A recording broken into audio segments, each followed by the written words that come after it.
Hey guys, it's Julie here with JT Wealth. Welcome back. Today we're doing a bit of a different video where I'm just going to take the chance to tell you a bit about my background and why I started a financial YouTube channel. So here we go.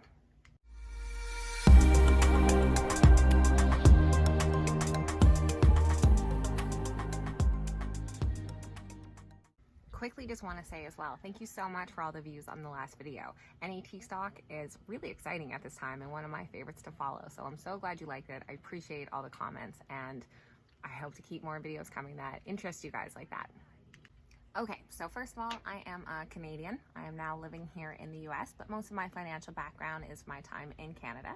I worked 8 years with one of the largest banks in Canada, and my time was in two very different roles there. So the first 4 years of my career was largely spent as a senior financial advisor. So this was working in the retail bank, basically dealing with everybody, day-to-day clients coming in. We are opening accounts, credit cards, loans, mortgages, home equity type products, and investments. So I was a mutual fund representative. I completed my designation through the Canadian Securities Institution, as well as my certificate in personal financial services. So a lot of that was just giving basic financial advice to everyday people like you and I. After that 4 years, I had the opportunity to move into our private banking sector. So this was under wealth management. And with that, we're dealing with a very high net worth client. So there were certain thresholds they had to meet to do banking with us. I handled mostly kind of day-to-day interactions with these private banking clients, and then later on managed all of the different credit structures and strategies. This was everything from, again, home equity type stuff, credit cards, but a lot more sophisticated credit strategies such as leveraging. I'll get into that a bit further. With the private banking experience, I also completed several designations in financial planning as well. So that's a bit of my technical background and history.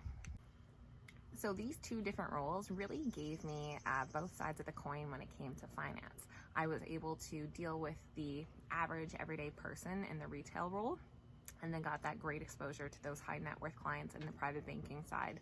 Seeing both sides of the coin gives you a very different appreciation for the importance of financial literacy in this world.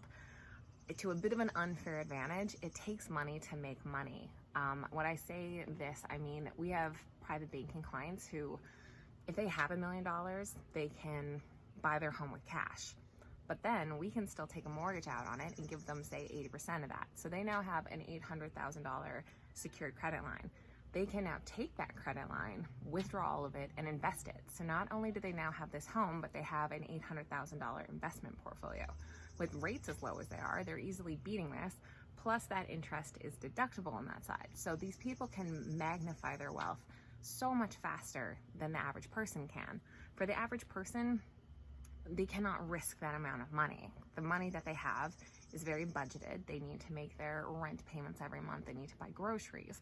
So the amount that they have to invest, they're going to invest it very differently because they cannot take the same risk of losing it. Seeing this gap in equity between my private banking clients and the regular branch clients really made me think about that difference in financial literacy. How can clients help dig themselves out of a hole if they don't necessarily know that they're in it? And what knowledge do they need to help get out of that? So just touching on basic topics like buying your first home and the difference of putting down 5% versus 20% and what that means, or starting an investment portfolio, just having the budget to know how much you can invest, and even starting with a little bit of an investment, like how much that's going to grow and have an impact over the long term. These are some really simple basic things that are a big interest to me in helping people get off the ground and get on a really successful financial path.